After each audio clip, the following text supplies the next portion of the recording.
Olá a todos. Hoje eu vou dar continuidade à explicação de algumas notas aqui deste livro Gravitação Efeito Ilha, e a ideia é desconstruir a relatividade. E por onde eu vou começar, se não com uma história deste livro, onde o autor, o professor Carlos Borges, teve o prazer, aqui no caso, de se encontrar com o professor César Lattes, um dos maiores cientistas brasileiros. E, bom, esse encontro foi registrado aqui no livro, muito interessante. Para quem não sabe, o César Lattes foi o cientista que descobriu o meson pi, tá? Em 1947, se eu não me engano, coisa do tipo. E tem uma série de artigos de jornal aqui no livro sobre o professor César Lattes naquela época. E eu vou ler só o título desses artigos. Vou ler um aqui. Atribui-se excepcional importância à descoberta do físico brasileiro César Lattes no domínio atômico. Considerada o maior acontecimento científico dos últimos tempos, a produção artificial de mesons. Outra notícia. César Lattes de regresso ao Brasil. Esperado na última semana de dezembro, o famoso cientista brasileiro. Mais uma notícia. Cientista brasileiro assombra o mundo. Outra notícia. César Lattes produziu meson artificial em 9 dias de trabalho. A descoberta do jovem cientista brasileiro abriu caminho para a física ultranuclear. Mais uma. O povo e os estudantes receberam com vivas o descobridor do meson. Mais uma. Foi descoberta a produção artificial de mesons. Esse cientista, para vocês terem uma ideia da grandiosidade dele, tem uma plataforma do CNPq onde é cadastrado todos os pesquisadores brasileiros. Tem o cadastro, né? E essa plataforma chama Plataforma Lattes, em homenagem ao César Lattes. E este pesquisador que escreveu esse livro teve a oportunidade de se encontrar com o professor César Lattes, e ele coloca aqui a descrição do encontro. Então diz o seguinte: em 1997 estive na casa do professor César Lattes. Ele coloca uma foto aqui, tá? Da casa, ele com o César Lattes. Em Campinas. Estavam apenas nós dois na sala e a mulher dele ia e vinha. Eu estava explicando que a gravitação é causada pelas ondas e partículas que preenchem o espaço, quando ele levantou o braço pedindo a palavra. Então ele disse: tive a mesma ideia que você 30 anos atrás. Fui então ao Instituto de Física da USP e falei com o professor Mário Schimberg. E ele me disse que já havia um artigo publicado 70 anos atrás.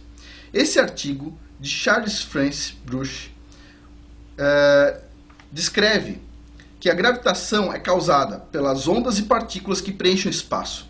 E ele publicou isso entre 1910 e 1929, nas melhores revistas científicas do mundo, incluindo Nature, Science e Physical Review. Depois disso, físicos e cientistas menos preparados acharam que a teoria da relatividade era a correta e os trabalhos de Brush, Lesage e muitos outros foram esquecidos. O professor César Lattes também disse que a teoria da relatividade não existe. Ele repetiu isso no Instituto de Física da USP durante uma homenagem a ele. Ele disse a vários físicos durante a cerimônia: a teoria da relatividade não existe. E ele repetiu isso em entrevista concedida à revista Super Interessante em maio de 2005. Além disso, ele disse o seguinte: a teoria da relatividade atrasou a humanidade em pelo menos 100 anos. Agora, eu fiquei pensando um pouco sobre essa afirmação, de que a teoria da relatividade atrasou a humanidade em pelo menos 100 anos. E é uma afirmação em tanto, porque na verdade um cientista normal esperaria que ele falasse o seguinte: a teoria da relatividade atrasou a física em 100 anos. Mas não, a teoria da relatividade atrasou a humanidade em 100 anos. Antes da teoria da relatividade, tinha um monte de cientistas e empresas fazendo coisas muito interessantes. A partir da teoria da relatividade, a gente começou a acreditar que a gente não conseguia ver toda a realidade, que a gente não conseguia medir essa realidade, que o tempo não era mais bem o tempo para determinadas velocidades, ele podia se dilatar ou se comprimir, que o espaço pode se deformar.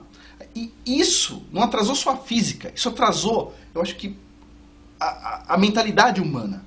Eu acho que o César Lattes está correto aqui, quando ele diz que a relatividade atrasou a humanidade em pelo menos 100 anos. Quem está dizendo isso não sou eu, César Lattes. Tá? Bom, e tem algumas coisas interessantes aqui. Tá? Eu vou falar uma. Por exemplo, olha que interessante, deixa eu pegar uma observação aqui. Ele diz o seguinte: é comum vermos em livros textos sobre a relatividade restrita, e também em salas de aulas, uma explicação em que um feixe de luz se move verticalmente no interior de um trem que passa em alta velocidade por uma estação, em relação à estação, e o raio se move obliquamente. A partir daí, deduz-se que a fórmula da correção relativística para o tempo, a chamada dilatação do tempo, isto é o que o relógio da estação adianta-se em relação ao relógio no interior do trem. Ele diz o seguinte: devo dizer que se fizermos o feixe se mover verticalmente na estação ao invés de dentro do trem, então ele se moverá obliquamente para o observador do trem. E neste caso a conclusão se inverte, isto é, o relógio que adianta passa a atrasar e vice-versa, o que torna totalmente inválida esta argumentação para falar sobre a dilatação ou compressão do tempo. Além disso, tem um pedaço aqui muito interessante que ele fala o seguinte. Ok. Tem a parte aqui, ó. Ele diz o seguinte. O Einstein previu que se você acelerar algo numa velocidade próxima da luz, ou perto da luz, esse corpo vai ganhar massa e a gente não vai conseguir acelerar ele mais do que a velocidade da luz. Aqui não. Olha o que ele diz. Podemos citar como prova o laboratório de luz da Unicamp, em Campinas, em que um feixe de elétrons permanece em movimento com a velocidade da luz durante 20 minutos, e a massa do elétron não cresce como prevê a relatividade geral de Einstein. O desaparecimento da força é muito mais natural, pois como o campo elétrico se propaga à velocidade da luz, quando os elétrons atingem a velocidade da luz, o campo eletromagnético não consegue mais acelerar os elétrons, porque o campo eletromagnético tem a velocidade da luz. Ou seja, quando chega perto da velocidade da luz, o campo eletromagnético não consegue mais pôr força no elétron, para ele viajar mais rápido. Tem várias outras observações aqui neste livro, onde a relatividade falha e este fenômeno, gravitação efeito ilha, funciona bem. Onde a relatividade falha, este fenômeno funciona. Agora eu queria falar com os físicos, que são bem agressivos quando alguém fala mal da teoria da relatividade. A teoria da relatividade atrasou sua mente, atrasou a humanidade em 100 anos, e te digo, quem está dizendo isso não fui eu, é o César Lattes, é o professor Carlos Borges, e bom, da minha percepção, eles estão corretos. Então, assim, vamos estudar, a gente precisa aceitar novas teorias, e a gente precisa evoluir um pouco para tirar esse atraso que a gente teve. E, bom, é isso aí. Eu conto com a ajuda de todos para isso. Muito obrigado.